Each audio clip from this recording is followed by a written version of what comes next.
3 weeks of voluntary OTAs are over. Now it's time for the mandatory mini camp. Things are heating up here at the Star in Frisco. Who shows up this week? Next on the Blitz. Pops out to the right, breaks a tackle. They blitz it. Prescott throws it down the right side for Lamb. Caught it!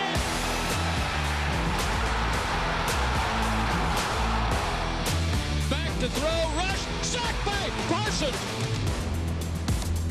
Heaves it deep down the left side for Gallup. He's got it. Touchdown!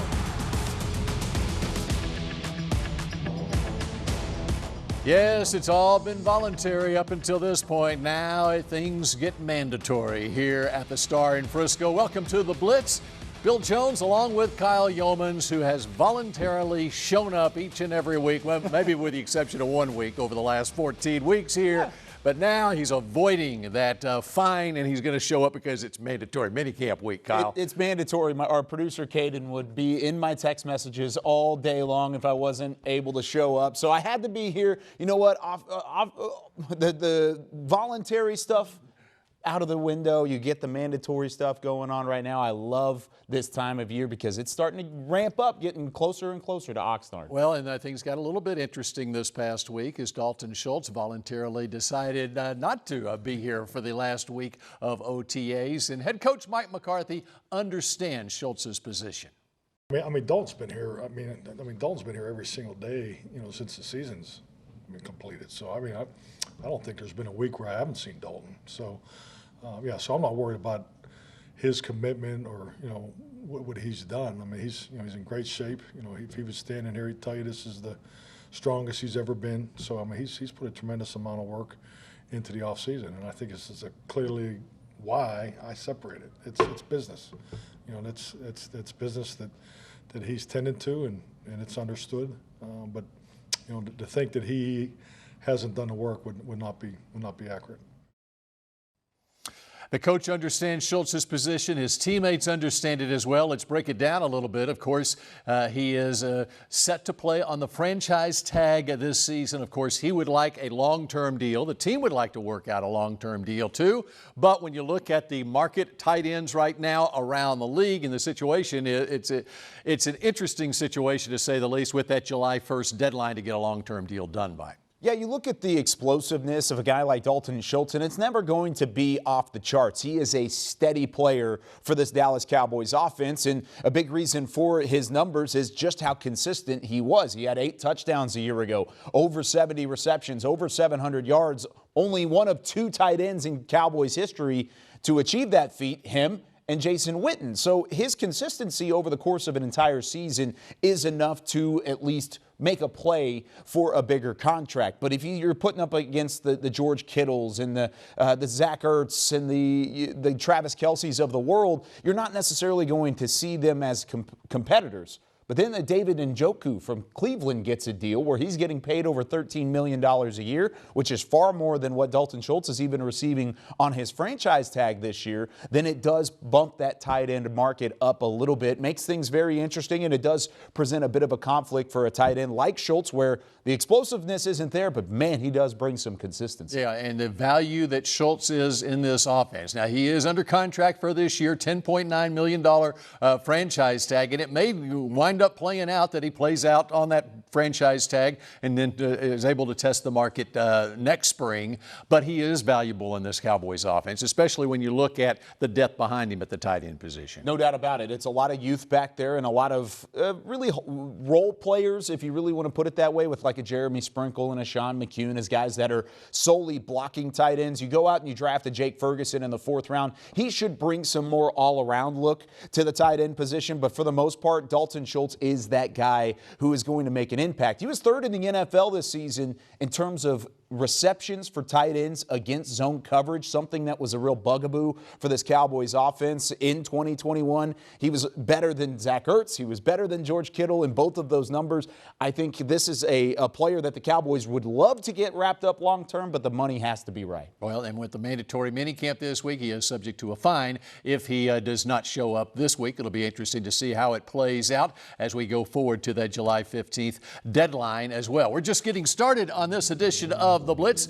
Let's turn our attention to other contract years. At the running back position in particular, we're not talking so much Zeke here, but we're also talking Tony Pollard. The Blitz is brought to you by AT&T, official sponsor of the Dallas Cowboys, and by the Dallas Cowboys Football Club.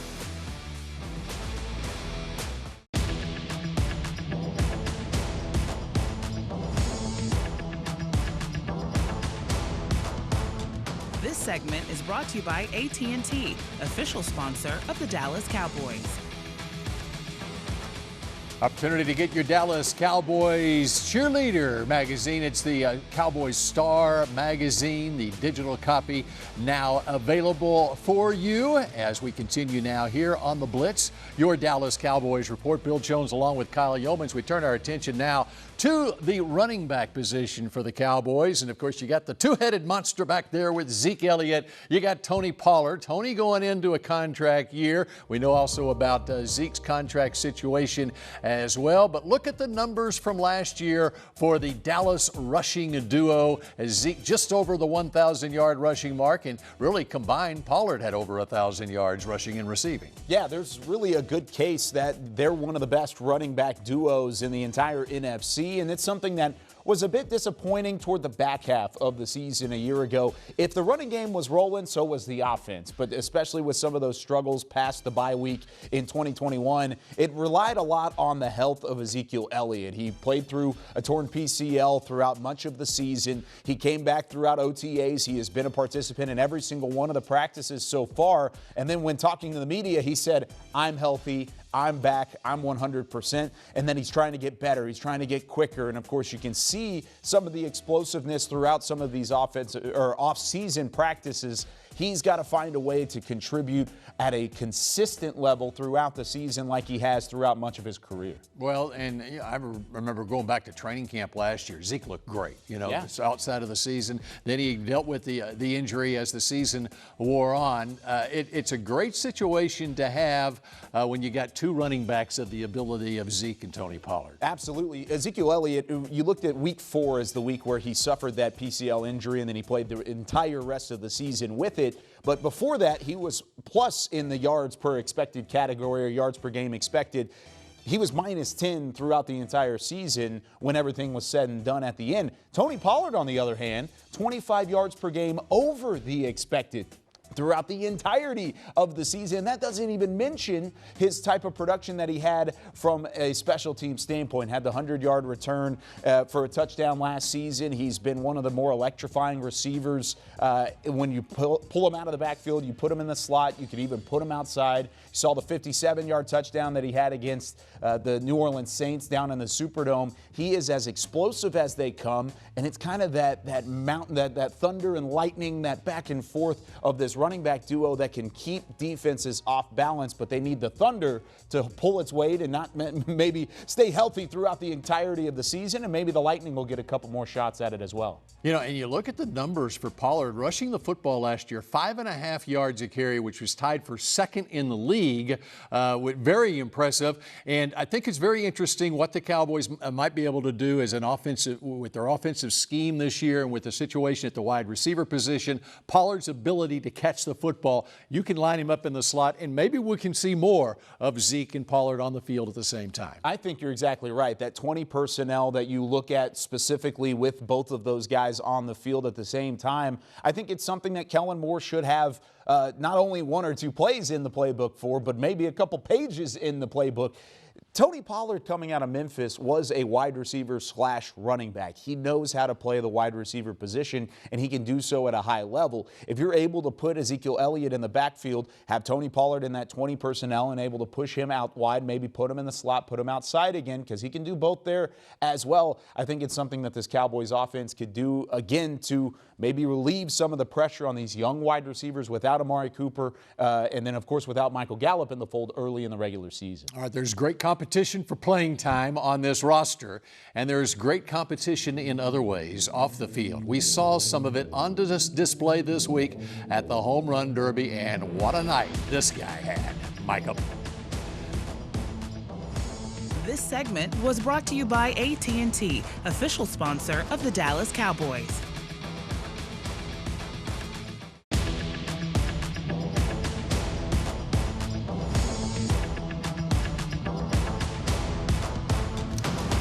Lots of great competition on the football field here during the springtime at the Star in Frisco, but also on the baseball diamond. Welcome back to the Blitz. Bill Jones along with Kyle Yeomans. We had the Reliant Home Run Derby over at Writers Field this week. This guy participated not only as an MC, but he was rocking the fences, rattling the fences out there at Writers Field in the media portion of the Home Run Derby, and the players were kind of in the spotlight too. Yeah, absolutely. And the players stole the spotlight. If we're being realistic about it, they weren't there crowding the fences trying to get my autograph. They were trying to meet some of these Dallas Cowboys. Trayvon Diggs in attendance. It was a fun night at the ballpark. Over $135,000 raised for charity in the North Texas area. Salvation Army benefiting, plenty of different charities benefiting throughout this night. And you talk about stealing the show.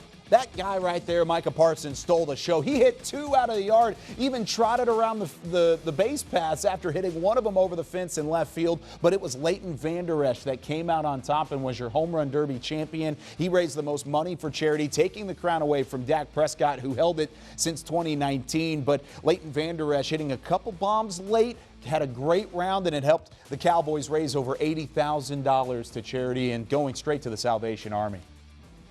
It's an absolute blast. We always talk about it. We talk about it in the dugout, how much fun we have doing this every single year. And I know we missed it in the last 2 years. So, yeah, I mean, it's been a bummer not be able to do it the last 2 years. But, I mean, I think we represented strong tonight. So it was an absolute blast. How do you feel about winning? Hey, I still got baseball in my blood. Of course, in that competition, Micah had his own bat. He went over after batting practice. You know what? I need a $500 bat. He got a $500 bat, but it was the money balls that gave Leighton Vander Esch the win. And when you look at, as we transition to football, a money season for Leighton Vander Esch coming up. He seems motivated. He's got that proverbial chip on his shoulder to really do some things this year. And you can really see that in practices as well. Signed the one-year deal this offseason after really there wasn't a whole lot of league interest. But he comes back as a presumed starter alongside Micah Parsons on the second level of that Cowboys defense. But the way that he has shown up in practice, he's been in the right place at the right time. He's made multiple plays in coverage, which is something that Leighton has struggled with over the course of his career and hasn't necessarily been as good as other linebackers in the league in terms of coverage. But he has batted a couple balls away throughout these OTAs that the media has been able to see. With all of this chip on his shoulder, with his ability and his football IQ to really know where to be on that gridiron, I think there's something to be said about him maybe having a bounce-back year in 2022. And maybe playing more snaps this year. You can understand why the Cowboys were limiting his snaps because of the injury history that he had early in his career. And last year he was able to put a season together, and now coming off that, it'll be interesting to see how he's used in terms of the number of snaps this year lined up alongside Micah Parsons at linebacker. All right, speaking of Parsons, let's talk also about D-Law. Let's talk about some more competition. Who's going to win the sack title this year for this Cowboys team?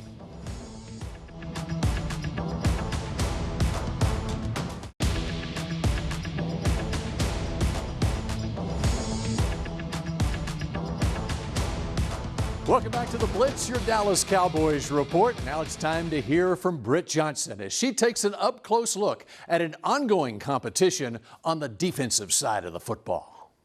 Thanks so much, Bill. Britt Johnson here. The Cowboys defense is kicking off year 2 under Dan Quinn's system, but not all things will stay the same. DeMarcus Lawrence started growing his dreads when he entered the NFL in 2014, but recently shed the weight of the dreads for what you might call a fresh start with one goal in mind.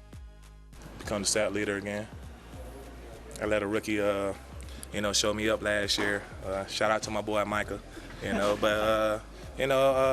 restate my dominance. Let everybody know how I'm coming, how I feel, and the type of respect I'm gonna demand when I step on that field. As the Cowboys take part in OTAs leading up to minicamp, there seems to be some healthy competition on the defensive side of the ball. So here's what Micah Parsons had to say about D-Law's 2022 goals. It makes me want to compete. It's healthy for the locker room. I want D-Law to step up. I want him to be who he is. I'm not taking that away from him, but I started telling him he's never getting that back, ever in his life. He got to enjoy it. I want him to get all the enjoyment that he possibly can, feed his head so he could be a 10-sack guy, great. But if 10's the number, I'm going for 20, You just got to go out there and compete, and it's just going to be a race to the quarterback, like it or not. So I'm excited. With Micah Parsons and D-Law battling for sacks leader this season, I think there should be some very afraid quarterbacks on our schedule this upcoming year. Question is, who's going to take that title? I don't know, so I'm going to send it back to you guys. Well, it's going to be interesting. It's a good problem to have when you got two guys who want to be that sack titleist on this team. And I don't know. Let's start with Micah, because Parsons is a guy. When a guy comes into the league and does what he did and gains the respect of not only his teammates but everybody around the league so quickly with a 13-sack Rookie of the Year season, he's going to be tough to dethrone. Yeah, exactly. But it's also going to be tough to take that next step for Micah Parsons, and he understands what's at stake for him this season. He doesn't want to take a step back. He doesn't want a sophomore slump. He wants that opportunity to continue building toward what has been an all-time great start to his career. I mean, whether or not he continues that forward, his rookie season was one of the best by a defender that the NFL has seen in quite some time. He wants that to continue and to grow with this defense, to grow with Dan Quinn, to grow with the guys around him. And like you said, everybody loves competition between guys like DeMarcus Lawrence and Micah Parsons. They're both each individually so talented. Fans love it. Coaches love it. But you know who doesn't love it? Opposing quarterbacks. Those guys should be shaking just in the fact that Micah Parsons and DeMarcus Lawrence are trying to see how many guys they can take down in the backfield. Yeah, and, Parsons, it's going to be great to see how he's utilized. We got glimpses of it last year, but as you're going to see offenses adjust, and then Dan Quinn's going to have to adjust on how the offenses adjust. But as we transition, I just love seeing Charles Haley and D-Ware working with a guy like Micah Parsons, and they've worked with D-Law in the past, too. Yeah. And when you look at Lawrence, he's 30 years old, and just seeing his maturity not only on the field but over the course of nearly a decade now, coming into the league out of Boise State, and where he is as a leader on this team is really impressive stuff. No doubt about it. And in spending some time with D-Law this offseason, you can feel the intensity. He knows he wants to get back to what he was early in his career, where the sack numbers were high.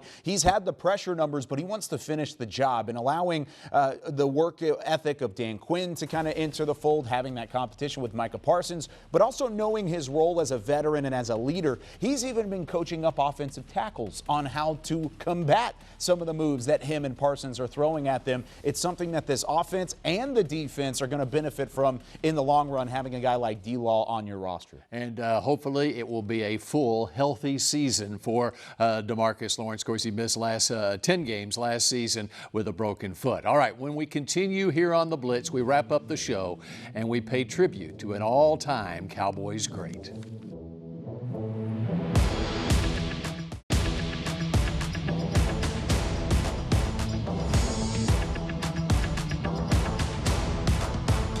The Blitz was brought to you by AT&T, official sponsor of the Dallas Cowboys, and by the Dallas Cowboys Football Club. Don Perkins has combined his physical gifts and determination. Perkins' lightning acceleration at the snap of the ball enables him to explode past the line of scrimmage and into the heartland of the enemy.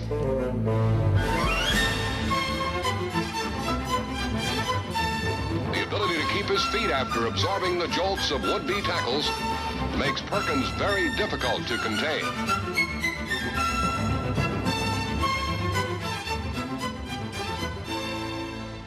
He was such a good player back in the 60s for your Dallas Cowboys. A member of the Cowboys Ring of Honor, Don Perkins, passed away this past week at age 84, and he was a 6-time Pro Bowler in his career, NFL Rookie of the Year back in 1961. What a player and what a person Don Perkins was, Kyle. No doubt about it. He started his career with the Baltimore Colts as a practice squad member in 1960.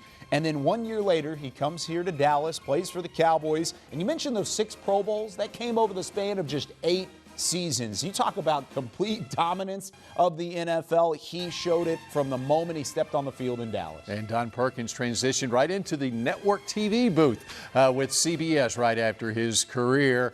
Rest in peace, Don Perkins. We appreciate you joining us here on The Blitz, your Dallas Cowboys report.